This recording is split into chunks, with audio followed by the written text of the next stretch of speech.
मिनश्शैतानिर्रजीम बिस्मिल्लाहिर्रहमानिर्रहीम वसल्लल्लाहु अला मुहम्मद व आलि बैतिहि अत्तय्यबीन अत्ताहिरीन अल-मासूमीन। सरज़मीन नजफ़ अशरफ बारगाह हज़रत अमीरुल मोमिनीन सल्लल्लाहु वसल्लमुहु अलैहि से अपने मोमिनीन की खिदमत में मसाइल निकाह का सिलसिला शुरू है और सिलसिला गुफ्तगू इस मकाम पे पहुंचा था कि वो कौन से असबाब हैं जिनकी वजह से मर्द व ज़न का बाहम रिश्ते इज़्दिवाज करना जायज़ नहीं होता, जिन्हें असबाब तहरीम कहा जाता है। उन असबाब तहरीम में से चंद का तज़करा गुज़िश्ता वीडियोज़ में हम कर चुके हैं, जैसे नसब है, रज़ाअत है या मुसाहरत है, यानी शादी के सबब मर्द और औरत के दरमियान जो पैदा होने वाला इलाका होता है उसके सबब कुछ अफराद बीवी के रिश्तेदारों में से मर्द के ऊपर जो है वो हराम हो जाते हैं और कुछ रिश्तेदार मर्द की तरफ से बीवी के ऊपर हराम हो जाते हैं, जिसे मुसाहरत कहा जाता है। चौथा वो सबब जिसकी वजह से मर्द व ज़न के दरमियान बाहम रिश्ते इज़्दिवाज कायम करना जायज़ नहीं है, वो जिसे सबब असबाब तहरीम में से एक मुस्तकिल सबब शुमार किया गया है, वो है कुफ्र। सवाल यह है कि आया मुसलमान ख़ातून काफिर के साथ निकाह कर सकती है या निकाह नहीं कर सकती? जवाब यह है कि मुसलमान ख़ातून के लिए हर किस्म के काफिर, चाहे वो किताबी हो या गैर किताबी हो, मुर्तद मिल्ली हो या फित्री हो, उसके साथ दायमी या इनक़िताई अक़्द मुनक़ते करना, हर दो किस्म का निकाह करना हराम है। इसी तरीके से मुसलमान मर्द के लिए गैर किताबी और मुर्तद मिल्ली और फित्री काफिर ख़ातून के साथ निकाह करना भी जायज़ नहीं है, बल्कि हराम है। लेकिन नसरानी या यहूदी जो ख़ातून जो अहले किताब शुमार होते हैं उनके साथ मुता करना जायज़ है, जबकि बिनाबर एहतियात लाज़िम उनके साथ अक़्द दायमी करना जायज़ नहीं है, यानी अहले किताब के साथ। जबकि मजूसी ख़ातून के साथ मुता करने में इश्काल है और बिनाबर एहतियात लाज़िम जायज़ नहीं है। इसी तरह किसी मोमिन या मोमिना का किसी ऐसे मुसलमान के साथ भी अक़्द दायमी या इनक़िताई निकाह जायज़ नहीं है जिनकी निजासत का हुक्म साबित है, जैसे नासबी अफराद के जो अहले बैत अलैहिमुस्सलाम से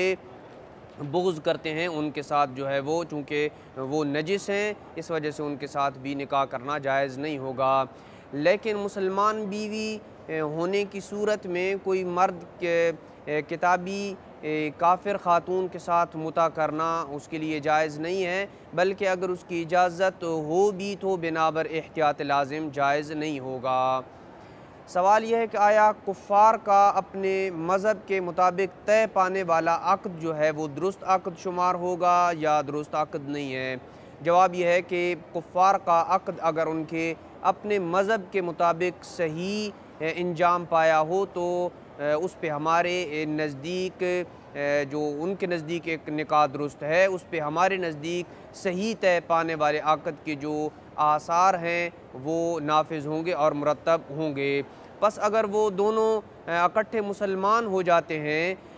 जो काफिर थे और हालत कुफ्र में उनके मुताबिक जो निकाह दुरुस्त हुआ था, उसके बाद अगर वो मुसलमान हो जाते हैं तो उन्हें दोबारा अक़्द की ज़रूरत और एहतियाज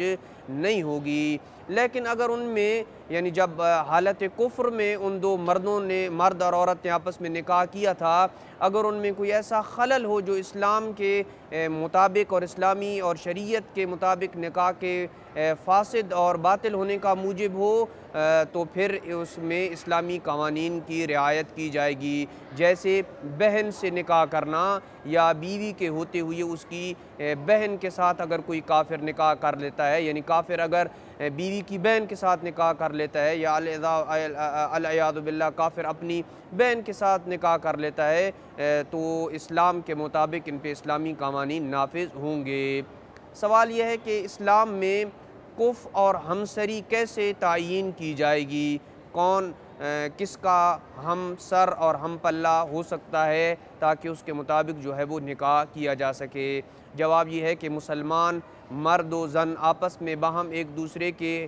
ہمسر اور ہم پلہ شمار ہوتے ہیں۔ اسی طریقے سے مرد و زن یعنی جو مومن ہیں، یعنی مومن مرد و زن بھی ایک دوسرے کے ہم پلہ اور شریک کف شمار ہوتے ہیں۔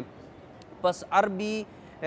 خاتون کی اجمی مرد کے ساتھ یا ہاشمی خاتون کی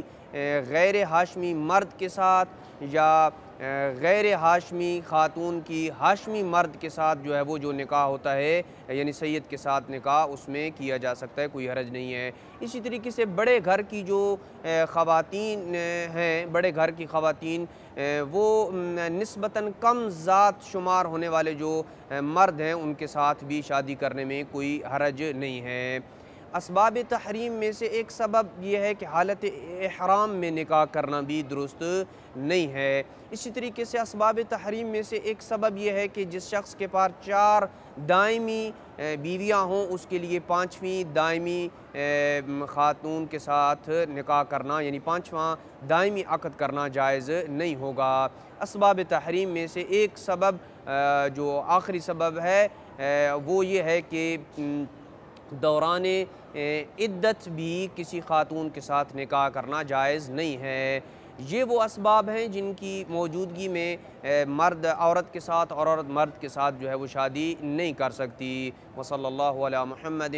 وآل بیتہ الطیبین الطاہرین المعصومین۔